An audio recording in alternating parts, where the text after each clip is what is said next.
Chapter 2: A Bold Plan. The Atlantic Ocean borders mainland Europe on the west. During the war, Hitler knew this coastline was open to attack.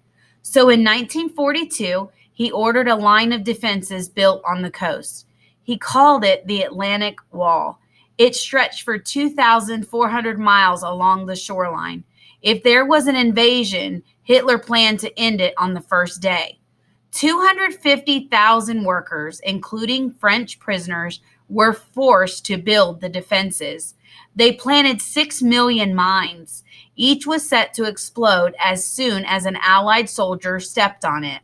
They lined the beaches with thick nets of barbed wire, and they planted steel spikes and great logs in the sand to gash the bottom of boats at high tide.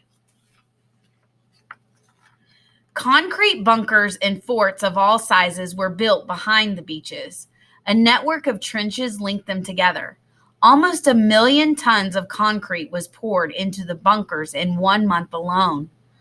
Gun holes pointed straight at the coast. Hitler aimed to wipe out enemy soldiers the minute they hit the beaches. While the Germans built the Atlantic Wall, the Allies made plans to bust through it.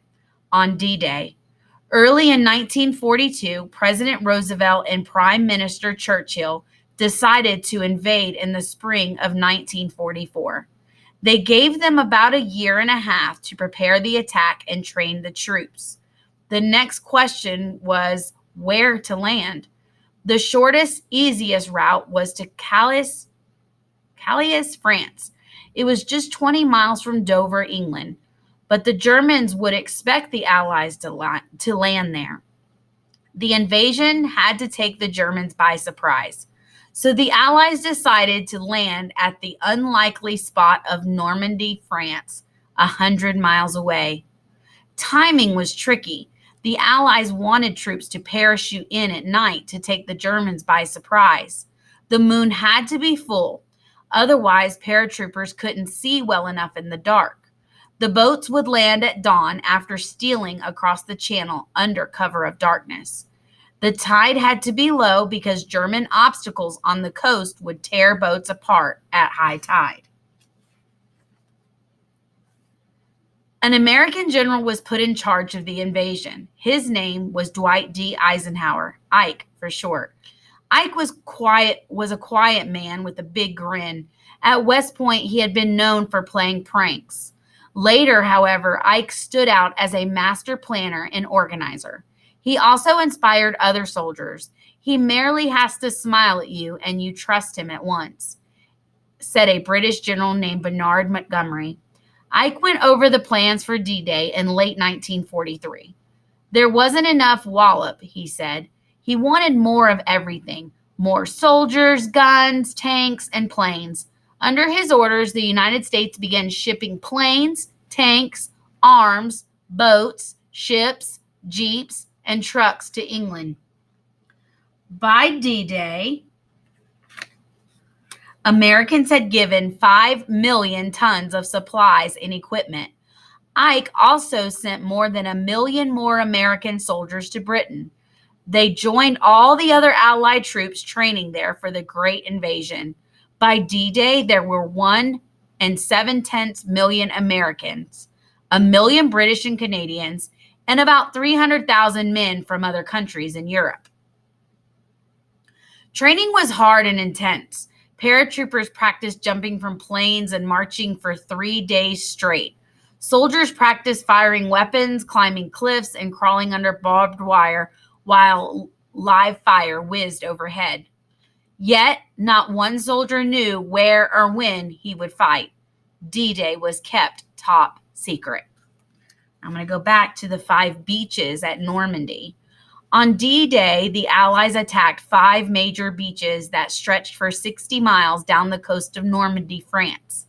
Every beach was a separate battleground with its own battle plan and attack forces. The beaches were all given code names.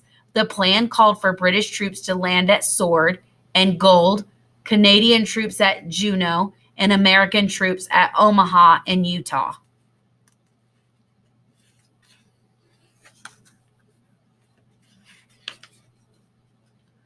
U.S. General George Patton was chosen to lead the make-believe army at Dover.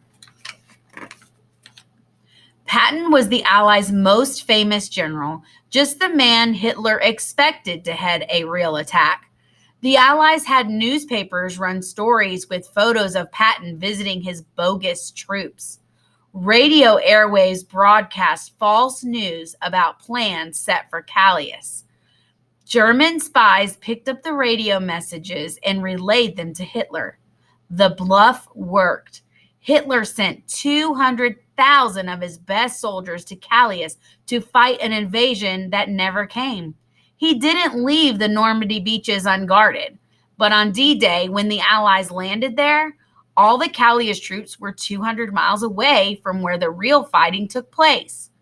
Many of Hitler's spies had actually become double agents. They had landed in England by parachute, rubber boats, and submarines. Once there, however, most of the spies were captured.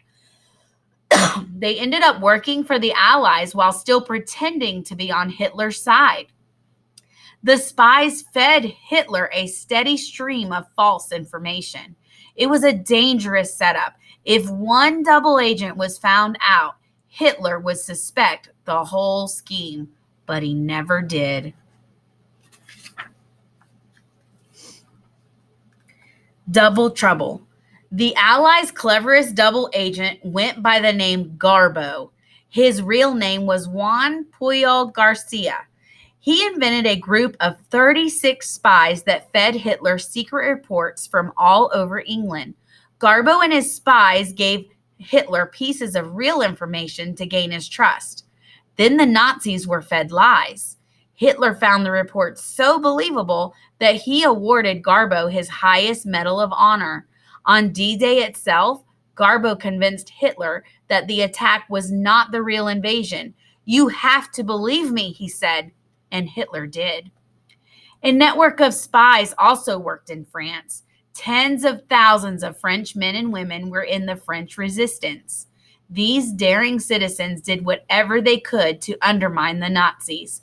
They rescued stranded airmen, forged papers, and reported on the up-to-date comings and goings of German troops. French artists drew maps of Normandy landmarks to prepare Allied soldiers for D-Day.